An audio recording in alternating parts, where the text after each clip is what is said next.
आप डॉक्टर को दिखाने गई, डॉक्टर ने आपको इंटरनल एग्जामिनेशन किया जब आपका 9th मंथ पूरा हो रहा है, और डॉक्टर ने बोला बच्चा काफ़ी नीचे आ चुका है, बहुत जल्दी दर्द आने वाले हैं, मैक्सिमम 1 हफ्ता है आपके पास, हो सकता है कल ही दर्द आ जाए, हो सकता है आज ही दर्द आ जाए। अब आप घबरा गई। क्यों घबराई? आप इस चीज़ का वेट कर रही थी ना 9 महीने से, 9.5 महीने से, कि यार जल्दी, अब बस बहुत हो गया, अब डिलीवरी हो जाए। बच्चे का सब इंतज़ार कर रहे हैं, नानी दादी घर में सब बड़े बूढ़े सब इंतज़ार कर रहे हैं। स्पेशली जो माँ बाप, जो नए माँ बाप बनने वाले हैं, वो कितना बेसब्री से इंतज़ार करते हैं। लेकिन एक डर लग जाता है, जैसे डॉक्टर बोलता है शायद आज रात में डिलीवरी हो जाए, शायद अब कल ही आ जाए, तो आपके दिमाग में बहुत सारी बातें चलती हैं। दर्द कैसे सहन करूँगी, क्या तैयारी करूँ, क्या करूँ, आप सब भूल जाती हैं कि पिछले 9 महीने में मैंने क्या किया है ना। अभी तक तो आप नाम सोच रही थी, किताबें पढ़ रही थी, अब आप सडनली डर जाती हैं। बिल्कुल ना डरे। अब आपको मेरी तरफ से ये एडवाइस है कि जब आपको डॉक्टर ने बोल दिया कि आप तैयार हो जाएं, आपकी डिलीवरी होने वाली है, तो सबसे पहले तो आप अपना जो खान पान है उसको थोड़ा हल्का रखें। घर की जो बड़ी औरतें हैं, सास हैं, माँ हैं, दादियाँ हैं, मैं आपसे एक रिक्वेस्ट करूँगी, पेशेंट को ज़बरदस्ती केसर का दूध और ज़बरदस्ती के हैवी खाना ना दें कि अब डिलीवरी होने वाली है, बच्ची बहुत कमज़ोर हो जाएगी, इसको जितना खिलाना है खिला दो, अजवाइन देना शुरू कर देते। प्लीज़ ये सब ना करें, इससे ज़बरदस्ती पेशेंट का पेट दर्द होगा। पेशेंट की इंटेस्टाइन्स वैसे ही इतनी दबी हुई रहती है, इतना बड़ा पेट आ जाता है, आंतें पूरी दबी हुई हैं, वो बेचारी जो खा रही है उसको हजम नहीं हो रहा, वो नीचे नहीं जा रहा, वहीं भरा हुआ है, और आप उसको ठूसे जा रहे हैं खाना। प्लीज़ हल्का खाना दें, ऐसा खाना दें जिससे उसका पेट साफ होता रहे, जो उसको पॉटी है वो अच्छे से निकलती रहे, उसके प्रेशर जो रेक्टम है, जो पॉटी वाला एरिया है, वो पूरा भरा हुआ ना रहे। नहीं तो जब डिलीवरी होती है, बच्चे का सिर जब नीचे आता है तो वेजाइना का प्रेशर पीछे रेक्टम और आगे ब्लैडर पे भी आता है, तो बार बार यूरिन निकलना और खूब सारी पॉटी का प्रेशर आना, पेशेंट को इतना दर्द होता है। इसलिए पेट क्लीन होना बहुत ज़रूरी है। तो उसको खूब पपीता खिलाएं। हाँ, पूरा पपीता नहीं खा सकता कोई, लोग डरते हैं पपीता खिलाने से अबॉर्शन हो जाएगा। अब तो खैर उसकी डिलीवरी होने वाली है, उसके बाद भी पूरा पपीता ना खिलाएं कि एकदम से दर्द शुरू हो जाए। हाँ, जितना उसको पसंद है, जितना वो हजम कर पाए, उसको पपीता दें। उसको घी का चम्मच डाल के दाल में दें, जो भी वो खा रही है हल्का खाना दें। उसको बोले वॉक करें। पेशेंट्स जिनकी डिलीवरी होने वाली है, मैं आपको यही एडवाइस करूंगी, पहली बात तो आप 9 महीने, चौथे महीने से लेकर 9th मंथ तक थोड़ा बहुत योगा करें, जिससे आपके मसल्स में ताकत रहेगी, आपका रेस्पिरेशन, सांस लेने की क्षमता बढ़ी हुई रहेगी।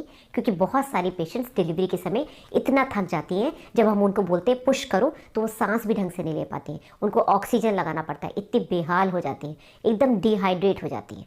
तो प्लीज़ अपना खान पान में पानी बढ़ाएं, फाइब्रस डाइट लें, जिससे कि पेट में ब्लोटिंग ना हो, ज़्यादा कच्चा सलाद वगैरह कच्ची चीज़ें ना खाएं, पकी हुई चीज़ें खाएं।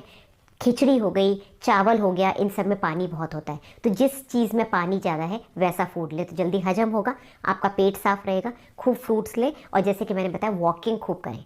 पैरों में स्वेलिंग आ जाती है 9th मंथ में, ज़्यादा चला नहीं जाता, पेट बहुत हैवी हो जाता है, और बैक पूरी ऐसे हो जाती है, वॉडलिंग गेट हो जाता है, बैक की जो पूरी पोजीशन है, शेप है, वो चेंज हो जाती है। उसके बावजूद आपको वॉक करना है जितना आप कर पाएँ, जितनी आपकी क्षमता है। साथ ही कुछ बेल्ट्स आती हैं जो प्रेगनेंसी में पेट जो ज़्यादा निकलता है उसको सपोर्ट करती हैं, उसको सपोर्ट लेकर आप वॉक करें। ठीक है, ये तो हो गई डाइट की बात।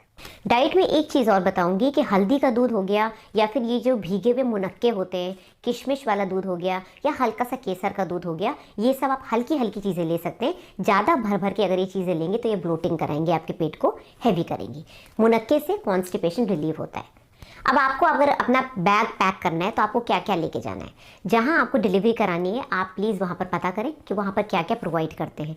जनरली सारे हॉस्पिटल्स, मैटरनिटी हॉस्पिटल्स, बच्चे की पहली ड्रेस जब बच्चा पैदा होता है वो देते हैं, और इवन मदर्स के लिए जो गाउन्स होते हैं वो वहाँ पर बने हुए होते हैं। लेकिन अगर आपको लगता है कि नहीं, मैं उनके गाउन नहीं पहनूंगी, मैं अपना गाउन पहनूंगी, तो आप अपनी डिलीवरी का जो सामान है वो साथ लेके जाएँ। एक गाउन जो कि जिसको कि आप बाद में फेंक सके वो ले लें, एक मैटरनिटी गाउन ले लें जिसको कि आप डिलीवरी के बाद साफ सुथरा गाउन पहन के जब बच्चे को फीड कराएंगे तो एकदम फ्रेश गाउन होना चाहिए। उसमें कई बार यहाँ पर वेलक्रो लगा हुआ होता है जिससे आपको ब्रेस्ट फीडिंग में आसानी रहे।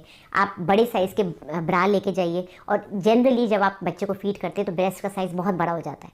डिलीवरी के बाद 2 दिन बाद आपकी ब्रेस्ट एकदम से फूल जाती है क्योंकि उसमें दूध आ जाता है, तो आपकी जो ब्रेस्ट का साइज़ है उसके अकॉर्डिंग आप ब्रा थोड़ा बड़ा साइज़ का लेके जाएँ, सॉफ्ट ब्राज लेके जाएँ। साथ ही पैंटीज़ शुरू के 3-4 दिन बहुत ब्लीडिंग होती है, तो पैंटीज़ जो डिस्पोजेबल पैंटीज़ आती हैं काफ़ी मार्केट में अवेलेबल हैं, जो एक बार यूज़ करके थ्रो कर दी जाती है, उसके अंदर एक्स्ट्रा पैड्स जो लगाते हैं वो भी होते हैं साथ में, तो आप वो सब खरीद के रखें। या फिर आप अपने डॉक्टर से बात करें कि उनके मेडिकल स्टोर पर ये मिलता है कि नहीं, कि उनको डिलीवरी के बाद बैठने उठने में बहुत दिक्कत होती है, स्पेशली जो नॉर्मल डिलीवरी है। तो जो वेजाइना के पास स्टिचेज आते हैं वो एकदम पॉटी वाले एरिया के पास होते हैं, यूरिन करने में भी दिक्कत होती है, घर जाके जब ये नीचे बैठती है तो इनको वहाँ भी दिक्कत होती है। अब थोड़ा थोड़ा बहुत पेन तो सहना पड़ता है क्योंकि वो एरिया ऐसा है, वो ज़्यादा दुखता है। स्पेशली जब 1-1.5 हफ्ते बाद ये टाँके सूखने शुरू करते हैं तो ज़्यादा दर्द होता है और ड्राइनेस की वजह से खिंचाव होता है और पेशेंट को डर लगता है कि टाँके टूट ना जाए।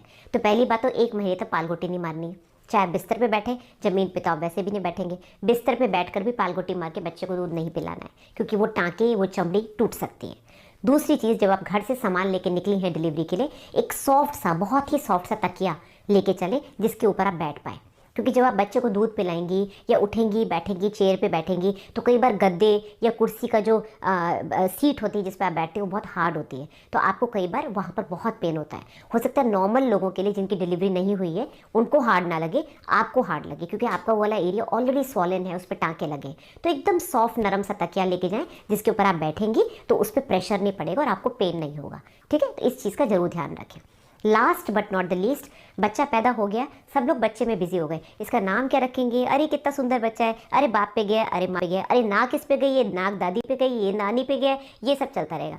आपको लोग भूल जाएंगे थोड़ी देर के लिए, और ये होता है, ये बड़ा नॉर्मल है। आपको अपना ध्यान क्या रखना है, बच्चा होने के बाद भी कम से कम 15 मिनट लगते हैं टाँका आँका लगाने में, आंवल निकलने में, उस समय आपको खूब कपकपी छूटती है, आपको बहुत थकान लगती है। उस समय आप अपने साथ चाहें तो एक म्यूज़िकल इंस्ट्रूमेंट लेके जा सकती हैं लेबर रूम में, आप म्यूज़िक सुनते रहिए। बहुत से हॉस्पिटल्स में म्यूज़िक लगा ही हुआ रहता है कि डिलीवरी के बाद पेशेंट रिलैक्स कर सके, सांस लीजिए लंबी लंबी। इवन अपने रूम में आने के बाद अगर आपको लग रहा है कि मुझे बहुत ज़्यादा स्ट्रेस फील हो रहा है, नींद नहीं आ रही है, तो आप थोड़ा म्यूज़िक सुन सकती हैं रिलैक्स करने के लिए। आप किताबें ले जा सकती हैं, बहुत से हॉस्पिटल्स में टीवी होता है, उसमें वो चीज़ देखें जो आपको पसंद आ रही है।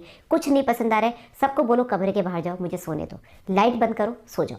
ज़्यादा भीड़ नहीं करनी। डिलीवरी के बाद माँ का ध्यान रखना बहुत ज़रूरी है। लोग त्यौहार मनाने के हिसाब से आता है, अरे बच्चा हुआ है, कोई कुछ ला रहा है, कोई कुछ ला रहा है, वहीं आगे खाना खा रहे हैं। प्लीज़ त्यौहार की तरह ना करें क्योंकि वो पेशेंट बेचारी जिसको अभी डिलीवरी हुई है उसको कम से कम 1.5 महीना लगता है नॉर्मल होने में, उसकी रिकवरी होने में। तो ये सारे कुछ प्रैक्टिकल टिप्स हैं जो मुझे लगा आपको बताने ज़रूरी हैं।